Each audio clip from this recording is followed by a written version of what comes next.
هەڵبەت وەک پێشتر باسمان کرد پرۆگرامی ئەمڕۆی بەیانی کوردستان نیوز تایبەت دەبێت بە یادی 33 ساڵ ڕۆژی ڕاپەڕینە مەزنەکەی سلێمانی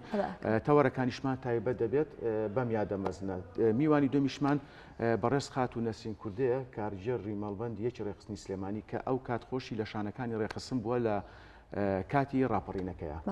خات و نەسرین سپاس بەوە دەرفەتە. دایم باش خاتون نسین زۆر بەخێر بیت. زۆر سپاس دەڕۆنەکەم سپاس بۆ ماندووبوونی ئێوەی زۆر سپاس دەستیەوەش خۆش بێت. زۆر سپاس بۆ ئامادەبوونت. ڕاپەڕین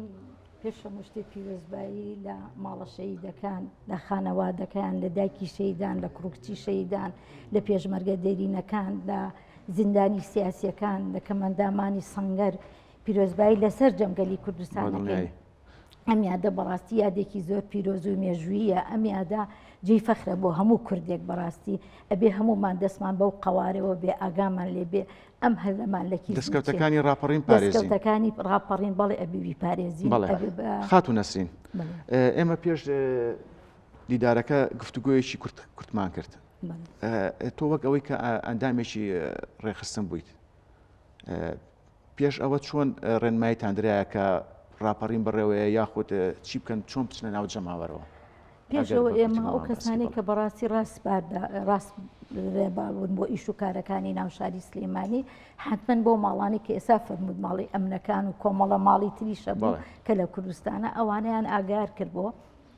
هەنێکیان زۆر بە باشی هاوکاری پێشمەرگەکانیان نەکرد هەر لەگەڵ بەڕاستی ئەو زەنگی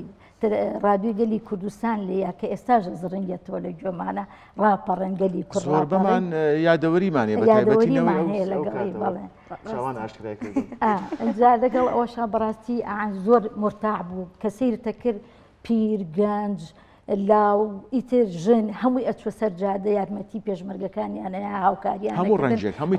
هەمووی تێکەڵاو بوو بەبێ جیاواز لە بیر و بۆچوونێ خات و نەسرین بەڵێ جیاواز لە هەموو بیر و بۆچوونێک بوو لەو کاتەیە بەڕاستی خەڵک حەماس بوو تونێت بوو لە بەرەوەی حیزبی بەعس زۆر زاڵم بوو خۆتانەزان زاڵمی حیزبی بەعس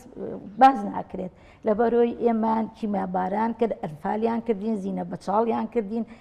کۆمەڵی بکران ڕگواستان پێکرا هەمووی کۆمەڵی پێشمەرگەی قارەمانمان لە سێدارە دراوە کۆمەڵی گەنجمان هەلا بغرێبەوە تا زیندانەکانی مووسڵ و هەتا هەمووی بەڕاستی جا ماڵە پێشمەرگەکان بەڕاستی لەو کاتە کە پێش ڕاپەڕین ئەم نەهاتە دەرگاکانمان ئەوەی کە کەسێکی پێشمەرگە بووە دو هەفتە جارە بە بچووە بۆ ئەمەمان جاریەوە بۆ حاشامان نەکرد ئەمان و کەس و کارمان نین ئەمانە بەڕاستی هەمووی مەئاسات بوو بەس دەستکەوتەکانی ڕاپەڕین هەمووی بیر بەڕاستی خەڵق بردەوە ئەو دەستکەوتانی بیزات کە ئێستا ئازادی هەیە ڕاستە کەم و کوڕی هەیە ڕاستە قات و قڕی مشکی لە کێشە هەیە بڵێ نییە ڕاست نییە بەس لەگەڵەوەشە ئازادی بەرقەرارە گەنجێک ئێستا بەیانی ئەڕوا ئێوارە ڕواتە دەرکەس لی ناپرسێت جاران لە سعات هەشتی شەوە بۆت نەبوو دەرگا بە دەرگا بکەیت یەکسەر مەنعەتە جەور بوو ڕێگات لێ ئەگیرا یەک کەس نێتوانی بە ئازادی لەگەڵ دوو کەس قسە بکە یەک کەس نێتوانی ڕیژ بێڵێتەوە کەواتە ئێستا جێ فەخرە ڕاپەڕین بۆ هەمووی گەلی کوردستان. نەسرین خان دیارە لەناو ڕاپەڕیندا کۆمەڵێکی بەرچاو لە کۆمەڵانی خەڵکی کوردستان بەشدار بوون ئێستازم چین و توێژە جیاوازەکان بێگومان هەروکو لە دیمەنەکانی ژێرتاکو ئێستا ماون ئێمە لە دیمەنەکانی ڕاپەڕیندا دەبینی کە ڕاپەڕین بە بەشداری کۆمەڵانی خەڵکی کوردستان بەگشتی بوو لەسەرجەم سێکتەرەکاندا بەڵام ئەومان بینە توێتکێکێتی نیشتمانی کوردستان ڕۆڵی بەرچاوی هەبووە لە ڕاپەڕیندا وەکو باسی لەکە بە ئەندازیاری ڕاپەڕین باس دەکە دەمێت باسی لە باسمان لە ڕۆڵی یەکێتی نیشتمانی کوردستان بۆ بکەیت لە ڕاپەڕین و لە سەرکەوتنی ڕاپەڕین. بەڵێ هەروەکو خۆت فەرموود ئەندازیاری بەڕاستی ڕاپەڕین سەرۆک بەڕێز مام جەلال بووە سەرکردەکانی یەکێتی نیشتیمانی کوردستان درود بۆ ڕۆحی پاکی مام جەلال و سەرجەم شەهیدانی کوردستان. بەڵێ سەرکردەکانی یەکێتی نیشتیمانی کوردستان بووە بەرەی کوردستانی بووە بە هاوهەنگی بەڕاستی کاریان کردووە بۆ توێکەوشان بۆ ڕاپەڕین کە کورد سەرکەوێت کە جاری کە لەو زۆری بەعز نەجاتمان بێ وەکوتم پێشتر کە بەڕاستی ئەو بەحسە زۆر زاڵم بوو کەسمان نەمانەتوانی هەموو ژن و پیاوی سەرکوت کردبوو ئازادی نەبوو ئەو ئازادی ئێستا بەرقەرارەوە ئەو دەستکەوتانەی کە ئێستا هەیە جاران سلەیمانی لە پێش ڕاپەڕینە ئەمانزانی سلێمانێکی بچووک بێ ساڵێن وڵا لە دوای ڕاپەڕین حکوومەتی هەرێمی کوردستان هیچی نەکردو من پێم واشت کراوە بەس وەکو ئەوەی کە پێویست و ئێمە پێمان خۆشە بکرێت و زیاتر هەنگایی بۆ مندرێ نەنراوە باسی دەستکەوتەکانی ڕاپەڕینی شەکەین هەڵبەتە نەستی خان چۆن بتوانین پارێزگاری لێ بکەین بەڵام سەرتا ئەمێ باس لە ڕۆڵی یەکێتی نیشتیمانی کوردستان بکەین باس بە تایبەتی باس لە ڕۆڵی مامجەلات بکەین لە پرۆسی ڕاپەڕیندا ئێوە شانێکی ڕێخستن لە ناو شاری سلێمانی دەچۆن هەواڵتان پێدرا چەندێک پێش ئەوە ئاگادار بوون ئێمە لەڕێی مامۆستا ئەحمەی ڕاگەاندنەوە پێمان وترا زەماوەند دەکرێ و ڕۆژانە ژۆک و ئەم فەرمی کەس و کار و هەمومان گوێمان بە ڕادیۆکەی گەلی کوردستانەوە بوو بەڕاستی هەر ئەو بۆ هەواڵی ئازادرا بە شێوەیەکی ناڕاستەوخۆ ئازادرا بە شێوەیەکی ناڕاستەوخۆ بۆ نمونەی و زەماوەند دەکەین بۆ نمونەی و فڵان لە فڵان شوێن دارەکە بچەقێنە فڵان لە فڵان جێگا چاوەڕێ بکە بەم شێوەی ئازی ئەیا بەڕاستی یاعازەکانیشی خەڵقی سەرسام کرد بوو خەڵق زۆری پێخۆش بوو کەواتە ئەمە ئەم هەنگاوانە کە ناوێتی یەکێتی نیشتیمانی کوردستان ئەم دەستکەوتانەی بەدەسانیوە بۆ گەلی کوردستان. خاتون نەسرین ئەوەی کە تێبینیمان کردووە بەتایبەت ئەو دیمەنانی کە لە ڕاپەڕینەکە بینیمانە لە شاری سلێمانی ژنان ڕۆڵێکی کارا و فراوانیان هەبووە چه هەستێکت هەیە؟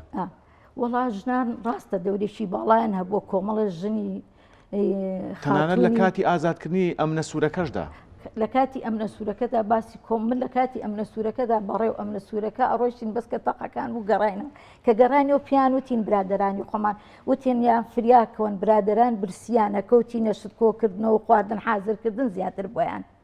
بەڵێ هەتا تیمارکردنی بریندارەکان تیمارکردنی بریندارەکان چەند ژنی بەڕاستی بەرچاویان هەبووە بەڵێ چەند ژن کاچوونە ناو ئەمنە سوورەکەەوە بە بێترس زۆر بە چالاکانە ئەچوونە ژوورەوە بریندارەکانیان تیمارەکرد پێشمەرگەکانیان نەهانیە ماڵەوە اینجا پێشم یەتەوە بیرم کاتێک لە مزگەوتی عەلی کەمال هینیان هانی ئەو کابرا بەعسەکە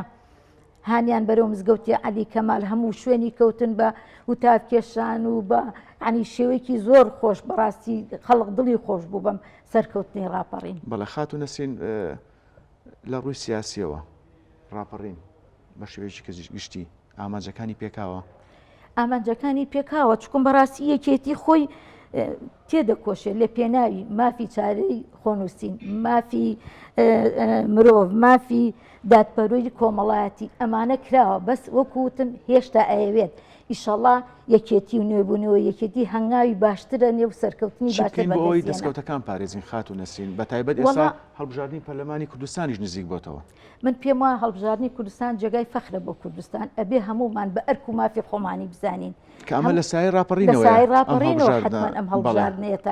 ئازادیە بەڕێوەچێت ئازادیە بەڕێوەچێت ئەنجا هەری ئەوەشمان بیر نەچێت کە سەرۆک مامجەلال هەتا سەرۆک مامجەلال بەڕێزی بوو ئەو یعنی جێ خۆشحاڵی بوو بۆ هەموو یەکێتیەکان کە سکرتێری یەکێتی نیشتیمانی کوردستان بوو بە سەرۆکی کۆماری عێراق کورد نێتوانی تەنانەت بە ئازادن بە ئازاد بڵێ کوردە ئەو سەرۆک کۆمارە کە ڕەنگەکانیشی کۆکردبووە کە توانی ئەو سەرۆکە بەڕاستی هەموو چین و توێژەکان کۆکاتەوە عەرەب تورکمان کورد هەمووی بە یەک چاوسەیریکردن هەتا ئەو بەڕاستی مابوو کەم عێراقەوا بوو هەتا ئەو مابوو قەیران لە گۆڕێ نەبوو ئەگەر هەست چارەسەرەکرا بە سیاسەتی حەکیمانی خۆی بەڵێ بەڵام ئەو چارەسەری پێبوو ئەو چارەسەری دایم پێبوو ئەو چارەسەرانی ئەو پێبوو من پێم وانە ئێستاکە لە عێراقا کە ئێستا هیچ کەسە بێ ئەو چارەسەرانی ئەوی پێبێ بەداخەوە بەڕاستی لە هەموو کورد ڕۆی لە عەرەب ڕۆی لەسەر جەملایەنەکانی کوردستان. نەسری خان پامی ڕاپەڕین چی بوو؟ مەهامەکانی ڕاپەڕین چی بوو لەو سەردەمەتەوە پێتان وایە لە ئێستادا ئەم قۆناغی کە ئێمە پێدا تێپەڕ دەبین ڕنگدانەوەی پامەکانی ڕاپەڕین بێت؟ بەڵێ ڕەنگدانەوەی پەیامەکانی ڕاپەڕینە بەس لەگەڵ ئەوەشە ئەو پەیامانەی ڕاپەڕین بەڕاستی دڵخۆشکەرە بوو خەڵق هەستی نەتەوایەتی زیاتر بوو لە ئێستا خەڵق قەناعەتی زیاتر هەبوو ئێستا بەداخەوە بەڕاستینە قەناعەت ماوە نەخۆشەویستی وڵات ماوە ئەمانە هەمووی بەڕاستی بۆ تێکێشە و لەپەڕ ئێستا لە بەردەمی قەیرانەکانی کوردستانە و لەگەڵەوەشە ئەو کاتە ئێمە حیزبی بەعز بەزاڵمی لەگەڵ یەکردین وەکوتم ئەنفال و کیمیا باران و زینە بەچاڵ یەکردین بەس پێم وایە ئێستا هەر هەمان حیزبن هەر هەمان عێراقا بە ئابووری کێشەمان بۆ دروستەکە لە کوردستانە بەڕاستی من ئەمڕۆ کە گوێم لە ئیخبارێک بوو کەوتی ئەبێ بە عەرەبی ناوەکان بنێرن بۆ بەغا بۆ موچە وەرگرتن تەزوو بە گیان ماهات زۆرم بەراوە ناخۆش بوو باشە ئێمە چەند وەختە لە پەرلەمانی کوردستان ئەوانەی ئێمە ئەیان نەیانتوانیەوە بە کوردی قسە بکەن کە بیسەلمێنن ئێمە کوردین بۆچی ئێمە بەڕاستی موچە و قایمە بە عەرەبی بنێرین بۆ بەغا؟ بەڕای ئێوە ئەوە چی ئەگەیەنێت بۆ کورد کەواتە بێ ئێمە ئاگامان لەم قوارەی خۆمان بێ ئاگامان لە هەرێمی کوردستان بێ زیاتر توێکۆشانی بۆ بکەین زیاتر ڕەوڵی بۆ بین کە لە دەستمانە ئەمەوەمان لێ ناکات دەستکەوتەکانی راپەڕین پارێزین زیاتر زیاتر ئەبێ سوور بین لەسەرەوە دەستکەوتەکانی راپەڕین بپارێزین. نەسری خان بەڕێستان و کاتۆکو باستانەوە کە ئەندامی ڕێخستن بوونە کاتە و کاتشدا ژنان ڕۆڵێکی بەرچاوە لە ناو ڕێخستن و ناو شۆڕش و ناو حکاری حزبیشدا هەبووە لە ئێستادا هەست دەکەیت کاراکردنی ژنان یاخود بەشدارکردنی ژیان لە کای سیاسەکاندا بەبراوە بە راپەڕین زیادی کرد بێ یاخۆشەکان راپەڕین وتە دەرچەیەک بۆ ئەوەی کە ژنان بێتە ناو کای سیاسی و ناو ناوەندەکانی بڕاردانەوە. بەڵێ لە پێش راپەڕینا ژنان بەڕاستی ناڵم دەوریان نەبوو خۆشبەختانە خاتوونی یەکەمی عراق خانمی یەکەمی عراق کە هێرۆخان بووە شان بەشانی هاوسەرەکەی دەوری دیوەشاق بە شاق و دۆڵا و دۆڵ کامێرەی بەسەرشانەوە بووە هاوکاری پێشمەرگە و خێزانی پێشمەرگیان کردووە هەر لەوێ بە بیرۆکەی بەڕێز مامجەلال و بەدەست پێشخەری هێرۆخان یەکێتی ژنانی کوردستانیان دروست کردووە یەکێتی ژنانی کوردستان هەتا ئێستا خۆشبەختانە بەردەوامە هەتا ئێستا یەکێتی ژنانی کوردستان داکۆکی لە مافی سەرجەم ژنانی کوردستانەکە بەبێ فەرق و جیاوازی بیرۆ بڕوا کەواتە ئەمە